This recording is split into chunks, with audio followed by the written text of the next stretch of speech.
intestino afecta? ¿Intestino delgado o intestino grueso? Grueso. El delgado, ¿sí? En las 3/4 partes distales del duodeno, que es donde se absorbe la mayor cantidad de agua, ¿sí? El agua se absorbe en mayor proporción en el duodeno. Entonces acá tenemos la vellosidad intestinal.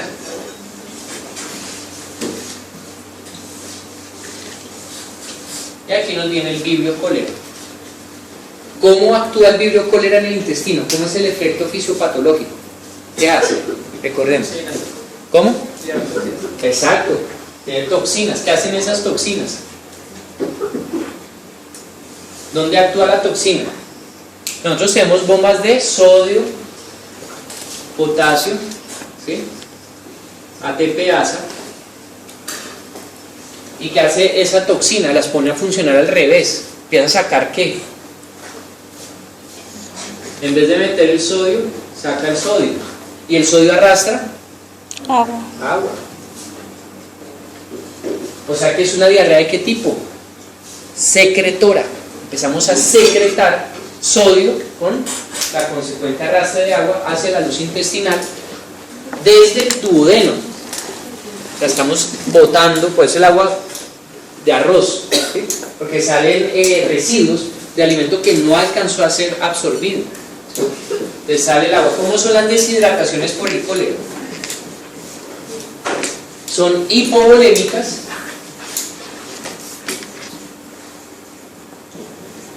tiene uno muy rápidamente volumen, e hiponatrémicas. O sea, se pierde sodio que da miedo, ¿sí?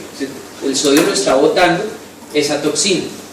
¿Cuál era el tratamiento? Bueno, hasta ahí vamos claros, ¿sí? Diarrea secretora por una toxina del vibrio cólera, ¿sí? ¿Será que nos acompañó inclusive en la campaña libertadora?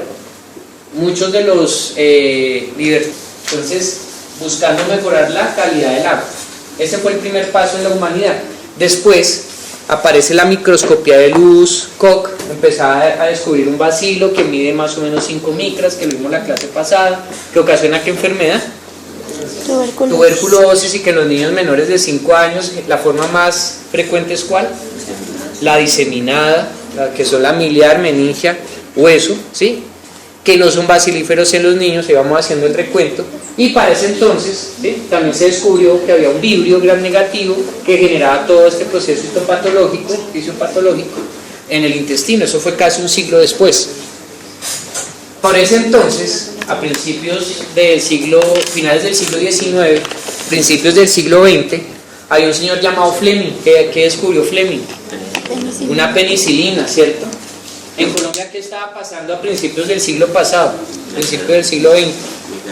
Estábamos en la guerra de los 1000 días, entonces nuestros abuelos estaban dando balín con los otros abuelos de nosotros, ¿sí? Como ha sido la historia de nuestro país, y a nivel mundial, ¿qué estaba sucediendo?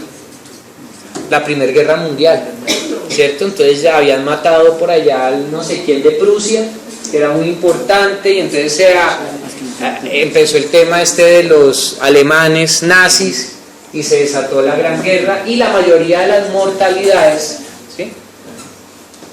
en la Primera Guerra Mundial eran debido a ¿qué? A las infecciones, ¿sí?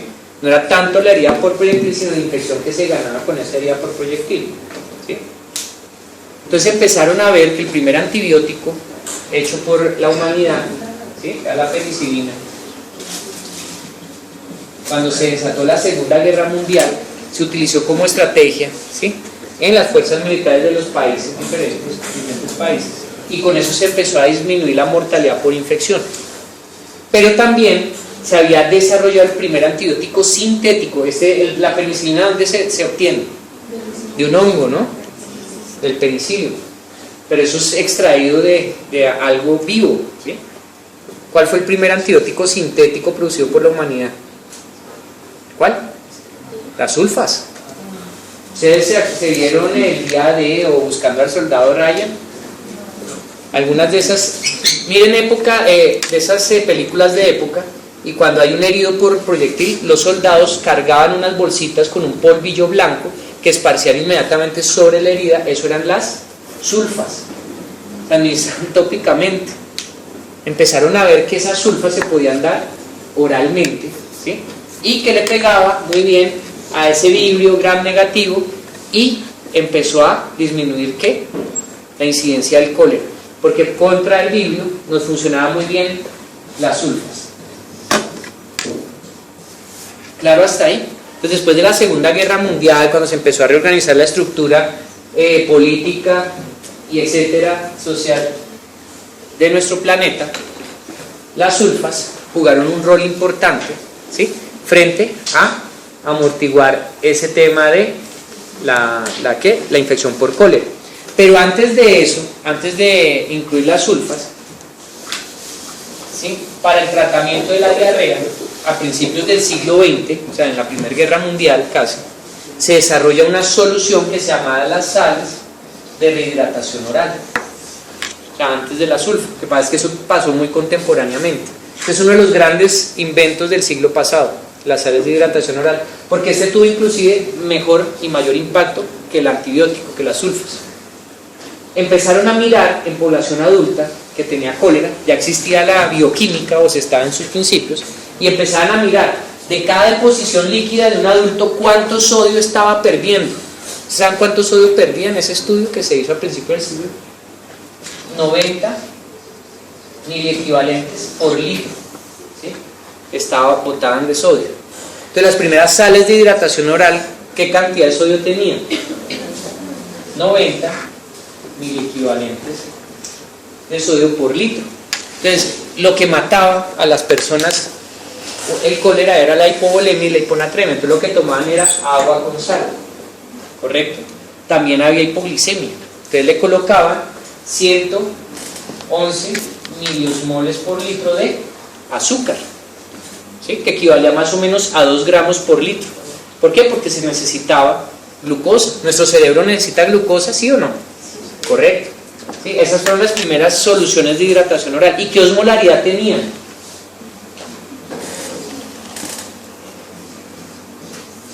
Una osmolaridad de 310, 311. Esas sales de hidratación oral se utilizaron ¿hasta qué año? Porque después ¿cuál aparece? Las que usamos actualmente, ¿sí? Eso es muy importante que lo tengan en cuenta. Entonces, estas sales de hidratación que se desarrollaron inicialmente, ¿sí? Era para tratar enfermedades como el cólera, donde había deshidratación hipovolémica, entonces necesitábamos agua, e hiponatrémica, necesitábamos más cantidad de sodio, ¿correcto? Y con eso se empezó a salvar mucha gente. Después vienen las sulfas y con eso, entonces si nosotros hubiéramos nacido hace un siglo, estaríamos formulando no sulcin ni enterogermina, sino trimetropin sulfa y suero isosmolar, ¿sí? ¿Correcto? Hasta ahí vamos. Cuando uno controla una enfermedad, emergen otras. Entonces empezaron a ver que aparece una diarrea en niños menores de 5 años, muy similar a la del cólera, y se les llamaba diarrea coleriforme, pero que no respondía muy bien a este tratamiento. ¿Qué sucedía con esos niños que les daban este suero? Ese lo alcancé a utilizar yo. Yo roté en pediatría en el año 98. Me acuerdo, los profesores me decían mucho cuidado cuando vayas a formular las sales de hidratación, porque el niño te puede convulsionar. Yo, ¿cómo así? Claro, tienen mucha concentración de sodio y podemos generar una hipernatremia. Entonces había que dosificarlo súper bien. Con el suero que tenemos actualmente pues no pasa mayor cosa, porque es una bebida hidratante o rehidratante de baja osmolaridad, o sea, no vamos a tener esas alteraciones electrolíticas que sí ocurrían con los sueros de antes. Entonces aparece esa nueva diarrea coleriforme, y solo hasta la década de los 50 y 60, cuando aparece la microscopía electrónica, se empieza a dar cuenta la comunidad médica que había otro germen que no era ni un parásito ni una bacteria, sino era un virus que tenía una forma de rueda y que lo denominaron como rotavirus. ¿Cómo es su efecto fisiopatológico? ¿Qué hace el rotavirus? Ya vimos que el vibrio emite toxinas. ¿Qué hace el rotavirus? ¿Cómo actúa? ¿Cómo? entra por endocitosis, ¿sí? Que sus glicoproteínas de cápside, entra por endocitosis, utiliza todo el mecanismo mitocondrial del enterocito y al final lesiona ¿qué? La vellosidad. Entonces genera, ¿sí?, una lesión de la vellosidad intestinal. Cuando lesiona la vellosidad intestinal, ¿qué le sucede al enterocito? Pierde la capacidad de ¿qué? De absorción, de absorber ¿qué? El agua la puede absorber, lo que no absorbe es los poli y los oligosacáridos, o sea, los azúcares de alto y mediano peso molecular. Porque ¿qué hay en este ribete en cepillo? En cada enterocito, ¿qué hay? Enzimas, ¿sí? Las disa y oligosacaridases, ¿correcto? ¿Cuál es la primera que se pierde? ¿Cuál es la primera enzima que se pierde? La lactasa. ¿La segunda cuál es? La sacarasa. ¿La otra que se pierde cuál es? La maltasa. ¿Cuál es la otra? Isomaltasa. ¿Cuál es la otra? No, yo me aprendí solo esas 4, pero hay más abajo, ¿sí? Y esa deficiencia relativa, ojo, es una deficiencia relativa porque hay otros enterocitos que siguen solucionando eso. ¿Ustedes han visto que algunos colegas le digan, no, suspéndale la leche, mi señor? ¿Se han escuchado eso o no? Antes se hacía, ¿sí? Pero no se debe suspender la leche porque no es una deficiencia absoluta, ¿sí? No es un intolerante a la lactosa, como a veces se piensa. El verdadero intolerante es porque no produce lactasa, ¿sí? Pues esta es una deficiencia relativa y transitoria que va a durar menos de 14 días según la definición. Ahora, esas moléculas de poli y oligosacáridos que no se pueden desdoblar en moléculas más absorbibles, más fácilmente absorbibles, que genera a la luz intestinal un gradiente osmótico, ¿sí? Entonces estos azúcares que quedan aquí arrastran ¿qué? Agua y se presenta una diarrea muy parecida a la del cólera. Porque ¿dónde afecta el rotavirus? ¿En qué parte del intestino? El duodeno también lo afecta, ¿sí? Por eso tiene unas características tan similares. Entonces comienzan estos poli y oligosacáridos a generar arrastre de agua y unas deposiciones que ¿cuáles son sus características? Por eso lo que decía la doctora es correcto para tratar la diarrea, hay que echarle cremita en la cola. Esos azúcares que están en el intestino no son absorbidos y cuando están en la luz intestinal, ¿qué ocasionan en la flora intestinal normal del niño? Disminuye. Aumenta, porque hay más sustrato, ¿sí? Y como hay muchas bacterias alimentándose de estos residuos, ¿sí?, se produce ¿qué? Gas y eso, el gas metano, se produce gas metano y ácido láctico, porque hay un proceso de fermentación en el intestino. La cerveza es, ¿cómo es? Es producto de un proceso de fermentación, ¿cierto? No tiene tanta espuma, etcétera, etcétera. El intestino también sufre un proceso de fermentación que va a producir gas metano, por eso huele tan terrible, ¿sí?, las deposiciones diarreicas de un niño lactante. Y las mamitas consultan, obviamente por el aumento de la frecuencia, pero también porque es que huele muy mal, doctor. ¿Sí? Las deposiciones de ese niño huelen terrible, es por el gas metano que produce. Y se le quemó muy rápidamente la cola, es por el ácido láctico. Por eso uno de los hallazgos clínicos, ¿sí?, de un niño con diarrea de este tipo, que es osmótica, esta es la diarrea osmótica, la del cólera es secretora, ¿sí? Desde la diarrea osmótica es que les quema muy rápidamente la cola. ¿Hay que hacerle coproscópico? No, ¿para qué? ¿Cuánto es el pH? Ácido, ¿sí o no? Va a salir con flora bacteriana aumentada, ¿cierto? Flora bacteriana aumentada porque aumenta el sustrato. Pueden salir azúcares reductores porque hay deficiencia de las enzimas. Sí, si les queda claro. Entonces uno con solo mirarle el perineo al niño, ver las características clínicas, la edad y el tiempo de evolución, se da cuenta que es una diarrea de origen osmótico por un probable virus. Doctor, pero no entiendo entonces por qué le damos probióticos. Vamos para allá.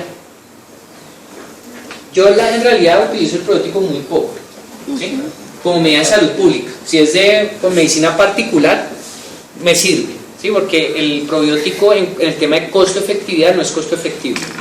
¿Cuánto cuesta una caja de enterogermina? 45.000, 50.000 pesos. ¿Cuántos viales trae? Ustedes saben, 10, ¿sí? Porque es que ese es un hit. Ya viene preparado, la mamá sabe, no, esto es pero no a todo el mundo le sirve, ¿sí? Probablemente la población en la que tú has tenido la opción de atender tiene cierta posibilidad económica, pero si te vas muy lejos, ¿sí? Tú lo puedes formular, pero no, doctora, no tengo con qué comprar esto. ¿Cuál es la tasa de efectividad? ¿Sí? No la tasa, los días de efectividad de un probiótico. Un probiótico, si se ha documentado, disminuye en 1.8 días la duración de la diarrea, ¿sí? Casi 2 días. Si uno lo mira desde el punto de vista de la recuperación de la enfermedad, pues sí, me ayuda a recuperar, a ganar día y medio. ¿Qué traduce eso? Día y medio de menos pañales, día y medio de menos estrés de la mamá, ¿sí? De que pueda ir a trabajar. Pero pues cuesta 50.000 pesos. Ahora, la otra intervención, sulfato de zinc. ¿Cuánto cuesta el frasco de sulfato de zinc? 14.000 pesos. ¿Sí? Y la enterogermina, como redondeémosle 50.000. ¿Sí? El sulfato de zinc, ¿qué hace? Ahorita lo vamos a ver. Pero los efectos es lo mismo, que es disminuir la duración de la diarrea y prevenir las complicaciones dentro de los siguientes 2 a 3 meses. O sea, que no me vuelva a reincidir el niño. Eso sí no lo hace el probiótico. El probiótico sirve, yo no estoy diciendo que no. Lo que pasa es que no es una medida costo efectiva. Ustedes lo saben prescribir. Y el único es enterogermina, que otros probióticos han escuchado formular. Floratil. El floratil, que es Saccharomyces boulardii, que es un hongo. Muy bien. ¿Qué otro? Ecosis. El ecosis, pero es que ahí hay mezcla, es como el esmecta. ¿Ustedes han visto formular esmecta o no? ¿O han visto la propaganda del niño que sale corriendo, se baja el Volkswagen del papá y se mete en el baño que lleva remolcado? El esmecta es otro medicamento que se utiliza para la diarrea, que es un citoprotector. Entonces, ¿qué hace el esmecta? El esmecta es diosmectita, ¿sí? Que actúa a nivel del duodeno y así como el alginato de sodio en el estómago genera o recubre, ¿sí?, la lesión de la vellosidad, sobre todo las vellosidades expuestas, evitando que la traslocación, ¿sí?, y la duración también de la diarrea. Pero pues el esmecta es caro también, ¿sí?, es costoso y no es tan costo efectivo. No es que no funcione, es el tema de costo efectividad, ¿sí? ¿Sí les quedó claro hasta ahí? Entonces, hasta este momento hemos visto el mecanismo de diarrea secretora, diarrea osmótica. ¿Cuánto en promedio dura, ahora sí, una diarrea en un niño alimentado con leche materna, bien nutridito, ¿sí?, que la mamá tiene un buen nivel de cuidado con ese chico? ¿Cuánto en promedio demora esta diarrea en recuperarse bajo esas condiciones? 3 a 4 días. De 5 a 7 días, ¿sí? ¿Por qué? Porque eso es lo que demora la vellosidad intestinal en regenerarse, ¿sí? Más o menos de 5 a 7 días. No es que al quinto día se le quitó, no, es variable, puede ser 3, puede ser 4, dependiendo lo severo que sea. Si es un niño vacunado, probablemente la respuesta sea mucho más rápida. Pero si tenemos un niño desnutrido, que es el que realmente, a lo que viene el comentario, ¿cuánto puede llegar a durar? Si es un niño desnutrido, empecemos porque ya tiene de entrada deficiencia de zinc. ¿Deficiencia de qué más? Vitamina A. ¿Para qué sirve la vitamina A? Para la visión. Sirve para la visión, muy bien. ¿Para qué más? Para los epitelios de rápido recambio. Si a ustedes les llega a dar sarampión, tratamiento es vitamina A, ¿sí? Porque el sarampión es un virus que afecta a los epitelios de rápido recambio. Por eso dan conjuntivitis y puede generar queratoconjuntivitis, ulceración córnea, ¿sí? Porque ese es un epitelio de rápido recambio. Los pulmones, el sarampión puede dar neumonía. ¿Por qué? Porque la vía respiratoria es un epitelio de rápido recambio, lo mismo que el intestino. Entonces, niños con deficiencia de vitamina A se van a complicar. Niños con deficiencia de zinc se van a complicar. Y además va a tener bajo transporte de oxígeno, porque pues si no tiene zinc ni tiene vitamina A, pues yo creo que anemia también debe tener. que es lo que se llama ahora el hambre oculta, ¿sí? O deficiencia de micronutrientes. Por eso el tratamiento que ustedes van a ver en su libro AYEPI para niños con malnutrición o baja talla es sulfato de zinc, vitamina A, hierro, ¿correcto? Y una desparasitación de paso. ¿Claro hasta ahí? ¿Cómo? Va a durar más de este tiempo, más de 7 días, porque no tiene sustrato. Entonces, si ustedes miran las indicaciones reales del zinc, ¿sí? No es para todo el mundo, es para los niños que están en riesgo. Entonces ya vamos a empezar a ver eso. Piensen que a veces uno, cuando es purista, ¿sí? Se empieza a dar cuenta de ese tipo de cambios. Vamos a dejar hasta ahí ese tema de la fisiopatología para poder avanzar. Hay otros que son las diarreas por sustancias osmóticamente activas. Entonces son esas mamitas que mi niño tiene diarrea y vive con diarrea, doctor, y es que no me come. Y uno mide y pesa y talla, el niño está perfecto. Pero mamita, ¿y usted qué le da? No, a él le fascina el jugo Hades, el frutillo, todas estas cosas, pues son alimentos con alto contenido de azúcares. O esas mamitas que porque el niño no le comen, le formulan Pegasur o se autoformulan el Pegasur. ¿El Pegasur qué es? ¿Es un complemento o es un suplemento? Suplemento, ¿sí? O sea, es para niños que no pueden masticar. Ustedes miran los comerciales a ver qué está vendiendo ahora, ¿sí? Sí, para mejorar, no sé qué. Pues sí, pero vamos a generar un tema de diarreas osmóticas, porque toda esa cantidad de elementos que está consumiendo el niño en el intestino no tiene la capacidad de absorberlos. Y eso genera también diarreas, ¿sí? Por sustancias osmóticamente activas. Hay otras por trastornos de motilidad, que eso ya son alteraciones más adquiridas, ¿sí? O congénitas, los síndromes de dismotilidad o hipermotilidad intestinal. Pero eso no es el motivo de esta clase. Entonces, agentes etiológicos para la diarrea aguda. Entonces tenemos los parásitos, ¿sí? Los virus y las bacterias. Dentro de los virus, pues el más estudiado ha sido el rotavirus, siguen los calicivirus, los astrovirus, los adenovirus entéricos. Dentro de las bacterias, pues está ahí diferente en nuestro entorno. Esto es más literatura norteamericana. En nuestro entorno es la Shigella, la Salmonella y los diferentes tipos de E. coli enteroinvasiva y enterohemorrágica. Y algunos como la E. coli, el 0157, que produce el síndrome hemolítico urémico, ¿sí? Una afección renal. Y entre los parásitos, esto sí sigue siendo igual acá, más prevalente en Bogotá, ¿sí? Y municipios, la Yardia, ¿sí? Tiene más o menos una prevalencia del 14%, la Yardia. Y nos puede dar tanto diarrea aguda como diarrea crónica. Y una característica de la diarrea por Yardia, ¿cuál es? Que es atorreica, ¿sí? Hay mala absorción también de ácidos grasos. ¿Dónde actúa la Yardia intestinal o Yardia lambda? En el duodeno también. La clave es duodeno, ¿sí? Esos tres agentes virales, bacterianos y este parásito actúan a ese nivel. Entonces ahí están las microfotografías electrónicas, ¿sí? De cada uno de la salmonela. La salmonela, ¿dónde la contrae uno? Del huevo, el huevo a través de las heces, ¿sí? Entonces que ustedes van a comerse un huevito tibio, ¿sí? Lávenlo muy bien, ¿sí? Sobre todo si tiene heces de la gallina, porque puede ser en la forma de transmisión. En realidad nuestra industria avícola es muy robusta en el control de la salmonela, pero no falta el abuelito campesino, ¿sí me entienden? El abuelo de uno que vive por allá en la vereda, o el tío, etc. El Campylobacter, que simula cuadros de apendicitis, Campylobacter jejuni, y ¿quién es? Forma de rueda con 4 lipoproteínas, el rotavirus. Entonces, hay diarreas disenteriformes y diarreas no disenteriformes. ¿Qué significa eso? Hay unas que tienen sangre y otras que no la tienen, ¿sí? En realidad, todos los agentes pueden ocasionar sangre, inclusive el rotavirus puede hacer heces con pintas de sangre. La diferencia está en el estado general del paciente. Si ustedes ven un niño con una fiebre 38, que tiene diarrea, que bota pintas de sangre, que se ve alerta, que la fiebre se controla, que esté hidratadito con algún grado de deshidratación, el agente infeccioso, ¿cuál será? Un virus, ¿correcto?